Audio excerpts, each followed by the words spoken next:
प्यारे विद्यार्थियों नमस्कार। आज की क्लास में हम पढ़ेंगे भूकंप के बारे में। भूकंप क्या होता है और भूकंप को कितने भागों में वर्गीकृत किया जा सकता है। जब भूपटल में कंपन होता है तो उसे हम भूकंप कहते हैं, यानी पृथ्वी का हिलना। यदि पूरी पृथ्वी को लिया जाए तो औसत रूप में प्राय हर 2-3 घंटों के अंतर पर एक न एक भूकंप आते रहते हैं, किंतु इनमें से अधिकांश इतने अल्पकालीन और धीमे होते हैं कि मनुष्य उनका अनुभव केवल ग्रहणशील यंत्रों की सहायता से ही कर पाता है। तीव्र भूकंप जिनसे आबाद क्षेत्रों में हानि हो सकती है प्राय प्रत्येक 2 सप्ताह में एक बार होते हैं, किंतु इनमें से अधिकांश महादेशीय ढाल के नीचे महासागरीय तल में होते हैं। तीव्र भूकंप में कंपन की लहरें पानी की लहरों के समान पृथ्वी की सतह पर चलती हैं तथा ऊपर उठती और नीचे गिरती हैं, जिनके कारण मकान और पेड़ हिलने लगते हैं, जमीन ऊंची नीची हो जाती है या फटकर फिर बंद हो जाती है, यानी दरारें आ जाती हैं भूमि में। सिस्मोग्राफ एक ऐसा यंत्र है जिससे भूकंप अंकित होता है, यानी भूकंप की तीव्रता का अंकन करने के लिए जो यंत्र काम में लिया जाता है वो है सिस्मोग्राफ। यह यंत्र इतना ग्रहणशील यानी सेंसिटिव होता है कि हजारों किलोमीटर दूर हुए भूकंप को या समीप के अत्यंत हल्के भूकंपों को भी अंकित कर देता है। इसलिए इससे क्षण भर में ही पता चल जाता है कि लगभग कितने किलोमीटर दूर तथा किस दिशा में किस तीव्रता का भूकंप आया है। अब है भूकंपों का वर्गीकरण। भूकंपों का वर्गीकरण तथा उत्पत्ति के कारण। भूकंपों को उनके उत्पत्ति स्थान की गहराई के अनुसार 3 भागों में बांटा जाता है। सामान्य यानी नॉर्मल, माध्यमिक यानी इंटरमीडिएट और गहरा यानी डीप फोकस, ये 3 प्रकार है। तो सामान्य भूकंप कौन सा होता है?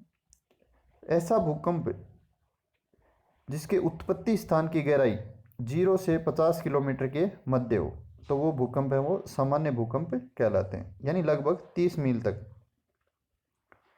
माध्यमिक भूकंप ऐसे भूकंप जिनके उत्पत्ति स्थान की गहराई 50 से 250 किलोमीटर तक होती है।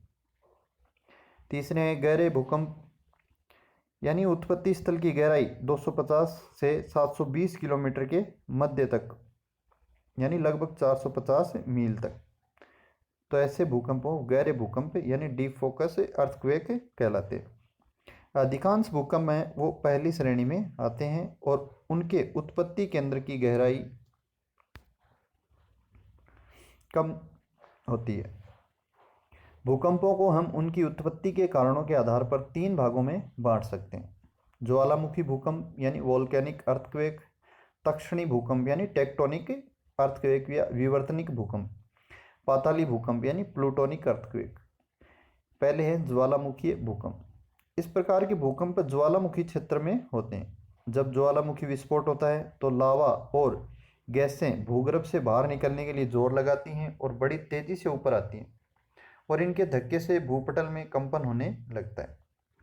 भूकंप या तो उद्गार के पहले होता है या उद्गार के साथ साथ।